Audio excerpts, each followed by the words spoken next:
If you like the video, please don't forget to subscribe and press that bell icon to get notified on every new upload. Hey everyone, Assalamu alaikum.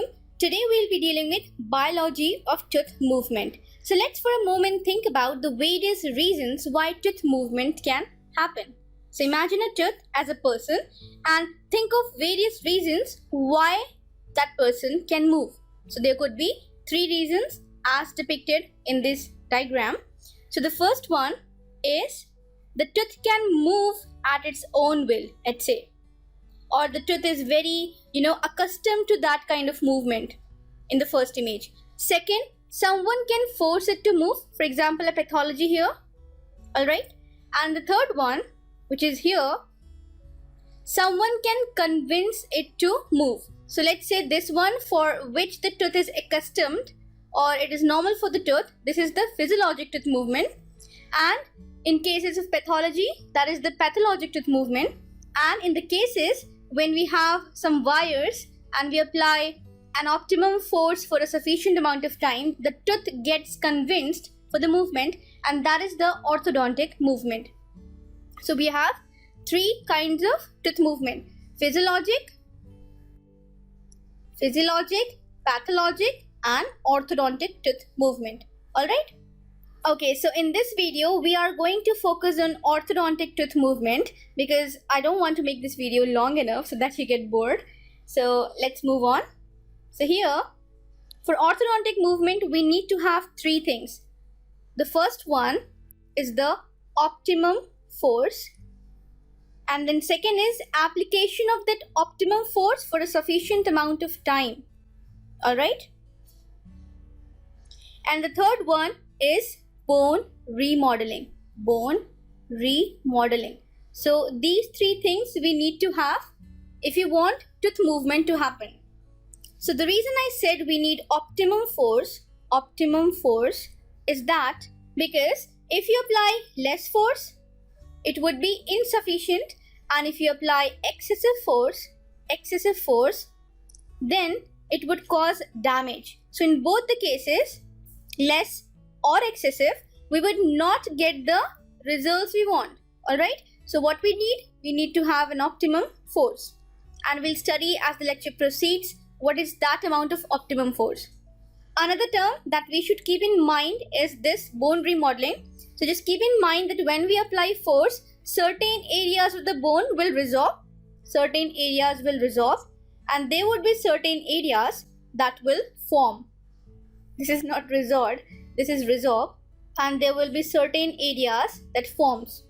And we'll see this with the help of a diagram. So let me show it here. Alright.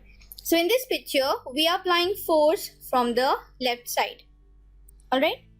And notice here, we have this green thing going all around. This is the PDL. So we have this, which is the PDL, which is the periodontal ligament.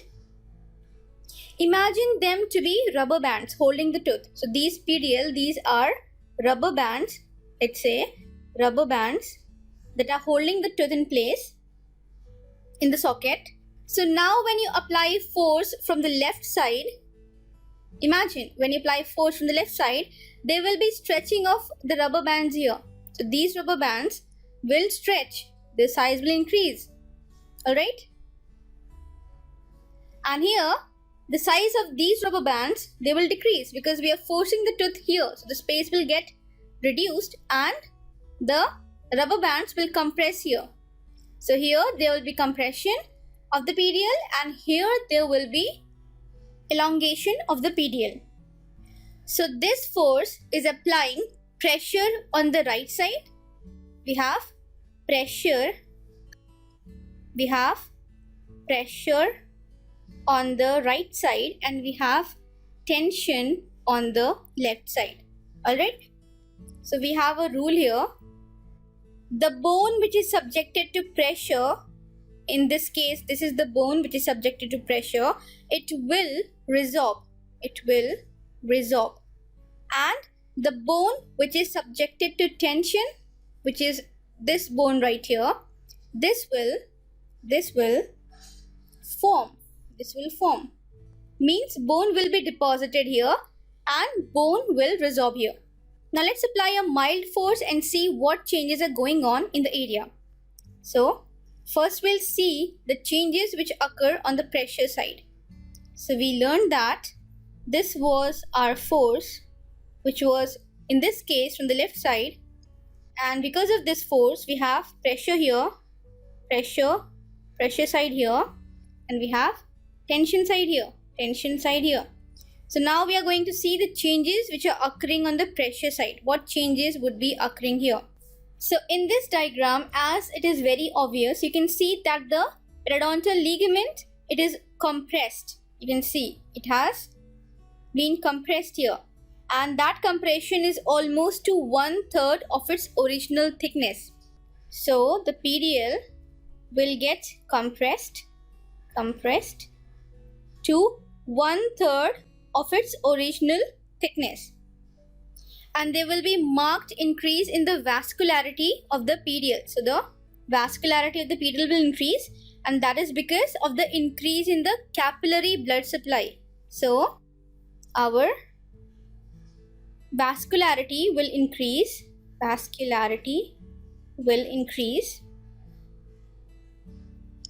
and because of this increase in blood supply, there will be mobilization of some cells. So some cells would come here, let's say from red, brown color.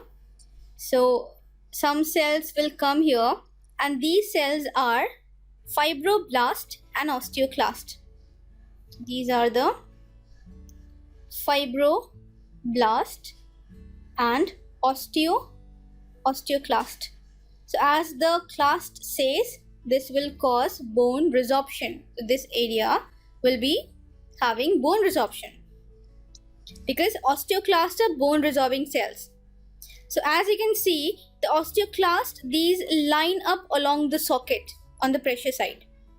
So the resorption here will be just immediately adjacent to the ligament. The resorption will be just adjacent to the ligament here, and this kind of resorption is called the frontal resorption. So we have a resorption here which is called as the frontal resorption. Okay. Now let's see what changes are going to occur on the tension side. So changes on the tension side, which is this space right here. So as you can see, the PDL gets stretched here. So we have PDL stretched here. Okay. So you can see the distance between the alveolar process and the tooth is widened. And also in this area we have increase in vascularity as we have here. So in both these areas we have increase in the vascularity. Vascularity will increase. Now because of this vascularity, some cells will also come here, but these cells would be the fibroblast and the osteoblast. So now these cells would be fibroblast and osteoblast. Here we had fibroblast and osteoclast, but here we have fibroblast and osteoblast. So osteoblasts are bone forming cells. So that is why we have bone formation on the tension side. Okay. So what these osteoblasts will do, they will lay down, let's say this is our osteoid. So they will lay down osteoid.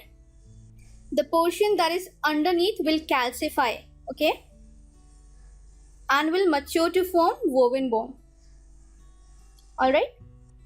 In addition to the changes we were having in the pressure and the tension side, there is something which is called as the secondary remodeling changes. Secondary remodeling changes. So this also occurs. So let's see with the help of an image. Example. For example, this is a tooth, and if the tooth is being moved in a labial direction, for example, if this is the labial side, and we want to move the tooth along the labial side, there will be bone resorption on this side, isn't it? And there will be bone formation on this side, because this is our area of pressure and this is our area of tension. Alright. But in addition to this resorption and this deposition, we have some changes occurring elsewhere in the bone. Means there would be compensatory deposition of new bone on the outer surface of the labial plate. So there will be bone formation here and there will be bone resorption here. That is on the lingual side of the lingual alveolar bone. So these compensatory changes, they are done to maintain the thickness of the bone. So we learned that the secondary remodeling changes, they help in maintaining the thickness of the bone. Thickness of the bone. Alright. So because of the secondary remodeling changes, the tooth could be moved to a distance greater than the thickness of the bone itself, because the bone will keep on forming and the tooth will keep on moving. Alright. So this is the secondary remodeling changes. Now let's move on to extreme forces. What happens when we apply extreme forces? So now we are applying extreme force. Let's show extreme force here. So in the case of extreme force, what happens is you can see that PDL is almost gone. That is, the periodontal ligament has been crushed. So on the pressure side, this is our pressure side, the PDL is almost crushed, and the blood vessels which were present here, they will get compressed. The blood vessels will get compressed. So when the blood vessel get compressed, there will be loss of the nutritional supply. So there would be something which is called as hyalinization. Because of the loss of the nutritional supply, we'll have something which is called as hyalinization. Remember, we had cellular elements here. So these cellular elements, they will undergo necrosis because we don't have blood supply now. So these cellular elements will undergo necrosis. So when the cells, they undergo necrosis, they will lose their histologic appearance. Means their distinct structure, the nuclei, everything will change or disappear, and that is called as hyalinization. Alright. So it is important to make a distinction between hyalinized zone, which is seen in the connective tissue, and the hyalinization which is happening here. So this hyalinized zone, it is not hyalinized connective tissue. So this is hyalinized zone and not hyalinized connective tissue.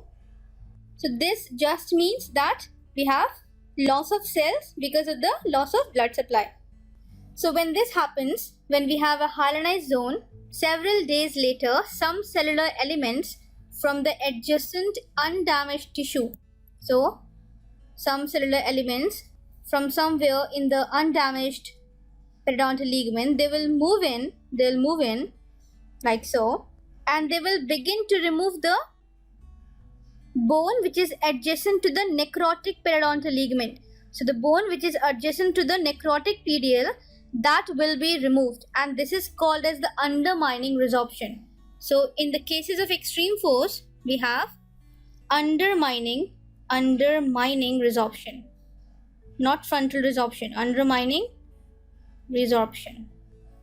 Now let's see what happens on the tension side. So this is our tension side. So here the PDL will get overstretched. Alright, so the PDL will get overstretched, and the blood vessels which we have here, the blood vessels, they will get teared because of stretching.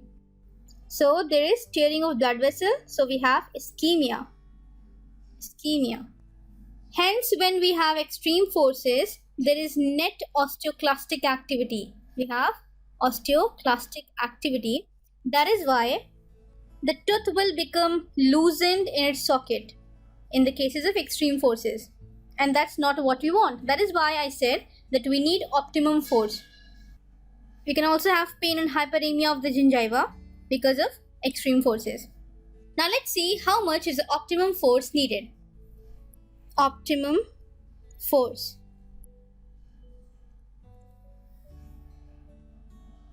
So we learned that when we apply mild force, the periodontal ligament on the pressure side will get compressed. Alright, they will get compressed, an osteoclast will directly form in the area corresponding to the compressed fibers here. So if we want our osteoclast to behave this way, what we need to do, we have to compress, we have to apply such a force that the PDL get compressed only to a certain extent. And what is that extent? That extent is till our capillaries are not occluded. So our capillaries are working fine. We have to make sure that our capillaries are not occluded. So when the capillaries are not occluded, there will be no hyalinization. So there will be no hyalinization, because when the blood supply is compromised, then only the cells will die. Hence, the force applied should be equal to the capillary pulse pressure, that is 20 to 26 gram per square centimeter. This is the optimum force that we need to apply so that there is no hyalinization and the osteoclast, they form directly along the bone surface and they cause frontal resorption and not the undermined resorption. We need to get frontal resorption. Alright. So this pressure tension thing which we have studied, it is called as the pressure tension theory, and it is the most accepted theory on why the tooth movement happens. There are other theories also, which is the blood flow theory and the piezoelectric theory, but we are not going to cover it because the video will get very long. So I'll try to cover it in the upcoming videos. Let's come to the phases of tooth movement. So we have three phases: initial phase, then we have the lag phase, and then we have the post-lag phase. Post-lag phase. So in the initial phase, when you apply force, there will be immediate movement in the tooth. For example, if I'm applying force from here and this is a tooth, because of that force, there will be immediate movement in this tooth. Alright? That is, there will be sudden movement of the tooth in its socket. So why does it happen? This has happened because of two reasons. The first one is that the tooth is moving in the periodontal space. First one is that the tooth is moving in the pedial space, and the second reason is that there could be bending of the alveolar bone. There could be bending of the alveolar bone. So even if you apply light force or heavy force, in both cases this initial phase will happen. It will pretty much be the same. Now in the lag phase, there will be little or no tooth movement, and this lag phase is different for mild force and extreme force, because in extreme force we'll get hyalinization. There will be hyalinization of the area. So this lag phase will be of longer duration, means there will be no tooth movement for a longer duration when we have extreme force. No tooth movement, or very less tooth movement for a longer time in case when we apply extreme force. The third one is the post-lag phase, means after lag we have the post-lag phase. So in this we have removal of the hyalinized area. So there will be removal of that hyalinized area, and because hyalinization is no more, then we can have movement again. So we have movement again. So in the initial phase we have movement within the socket. In the lag phase we have no tooth movement or minimal tooth movement, and the post lag movement we have movement again because of the removal of the hyalinized area.